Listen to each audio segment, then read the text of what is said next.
Hello everyone. In this video, we are going to look at exothermic reactions. In chemistry, we come across many different types of chemical reactions, and one of them is exothermic reactions. These are those reactions in which the energy is released.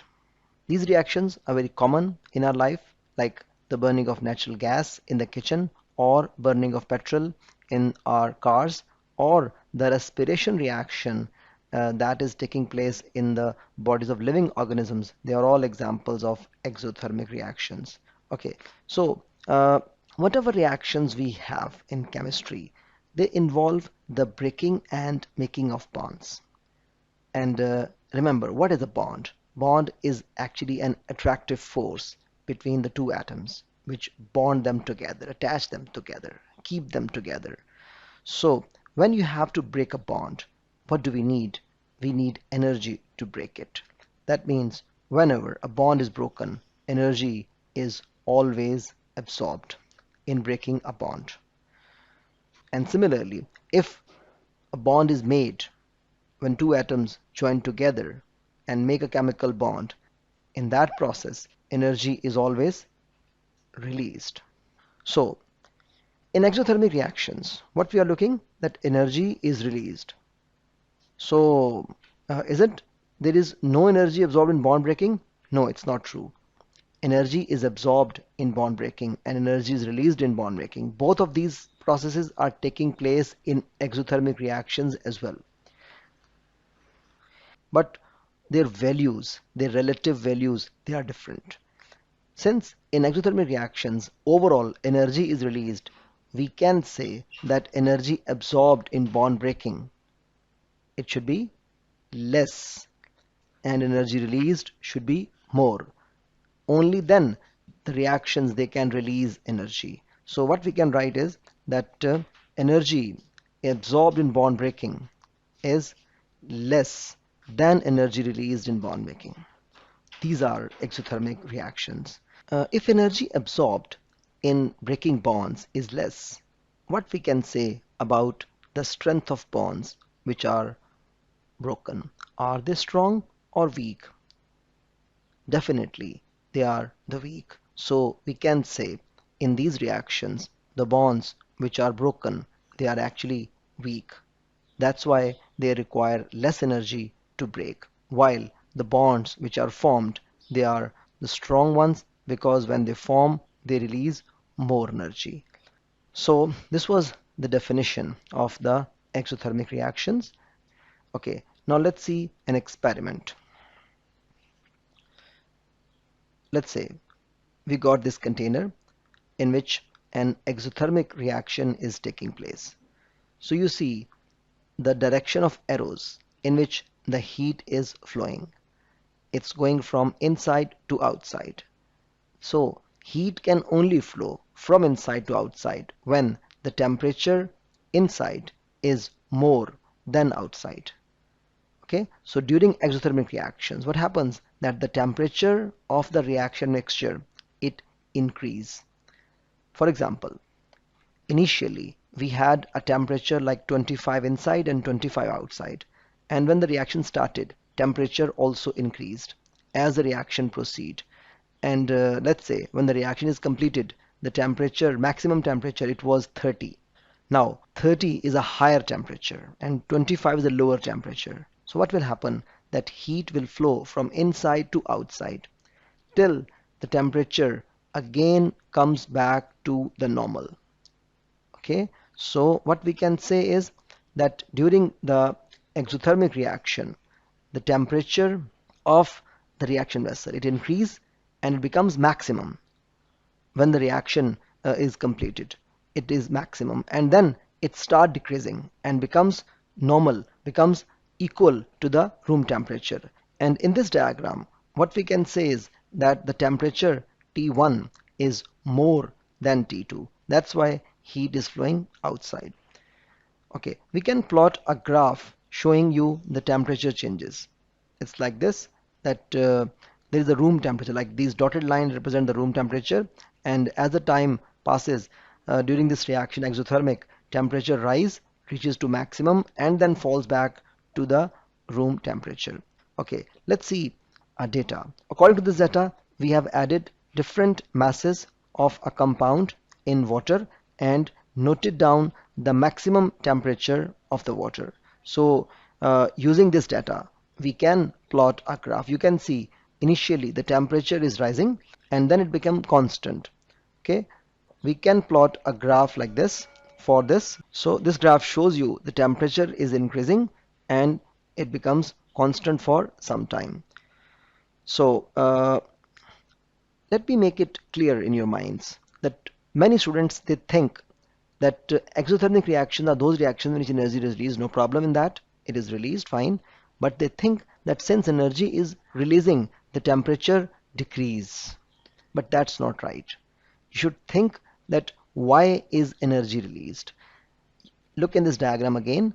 Energy, it can only go out of the container when the temperature of the container, of the contents, they are more than surroundings. So during exothermic reactions, the temperature of reaction vessel increase first. The container become hot and it gives out energy in the surroundings. So I hope this concept is clear. Okay, there can be one more misconception that is it the number of bonds that matter for a reaction to be exothermic? For example, if a reaction involves less number of bonds broken and more number of bonds formed, should it be exothermic? It's not right. So actually, number of bonds, it has nothing to do with the exothermic reactions. So means if the number of bonds are broken less or more doesn't matter. It's actually the strength of bond which matters. So now let's see another aspect of these reactions. We know that energy is always conserved. Energy can neither be created nor be destroyed. So from where the energy in these reactions when they take place is coming out? Why is energy released? So let's look at an example, that is the reaction of glucose with oxygen to make carbon dioxide and water. This reaction is taking place in the bodies of living organisms and is known as respiration. And you know, this reaction release energy. But why it release energy? Look, glucose is a molecule that is produced by the process known as photosynthesis in the plants. And how it is produced? It is produced by the absorption of sunlight. So glucose is a molecule that is energy rich. It has a lot of energy content in it. While on the other hand, carbon dioxide and water, they are the molecules with less energy content. Energy is always conserved. When glucose combined with oxygen, definitely the extra amount of heat that is released out in the surroundings. So that's why energy is released. So in a similar way, the compound like petrol we have, the natural gas we have, they all have the compounds with a lot of energy content. And when they burn, they give out energy since they convert to the compounds with lesser energy content. So this energy content, we call it as the enthalpy. So enthalpy is denoted by the letter H.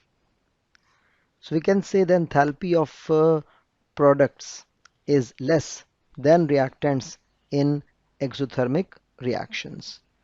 So we're interested in enthalpy change. Enthalpy change is actually the difference of enthalpies, and it is found by subtracting the enthalpies of reactants from the products. You can say it's products minus reactants is the enthalpy change. And in this case, since enthalpy of the products is less than the reactant, so it would be a negative answer for delta H we will have. And delta H is measured in a unit, that is kilojoules per mole. Now let's look at some graphical representations of this information. For example, the first is the energy level diagram. In this diagram, we got energy is increasing this way. Reactants, they have enthalpy H1, they have more enthalpy, they have more energy content, while the products, they have the less energy content. And when reactants convert into the products, what happens? That energy is released, and the enthalpy change, that is always products minus reactants. So in this case, when you subtract H1 from H2, we will get a negative answer. It means for exothermic reactions, remember delta H enthalpy change has always a negative sign. Okay, so this is the energy level diagram. Now finally, let's look at another diagram that we call it as the energy profile diagram. In this diagram, we got the course of reaction on the x-axis, and the y-axis there is energy is increasing like this. So the reactants, they are at the higher level, the products, they are the lower level, because the reactants, they have greater energy content or greater enthalpy, and the products have lesser. So reactants, they absorb energy, and their bonds, they are broken. For this process, they require an energy that is known as activation energy. Activation energy is the energy that is required to start a reaction, and it is always absorbed. Whatever reaction we have, energy is always absorbed to break its bonds, and activation energy is required to start any reaction. And then energy is released. So you see, energy absorbed in this case is less, and energy released is more. The overall energy released, that is represented by this arrow, that is delta H, always between from reactants to products. So remember, activation energy is always from reactants to the top of the peak, while enthalpy change is always from reactants to products. So this is something about the exothermic reactions. So let's make a complete story. We have molecules which are energy rich. They got a lot of energy in them, stored in them, and when they convert into the products which have less energy content, the energy is released. This released energy do what?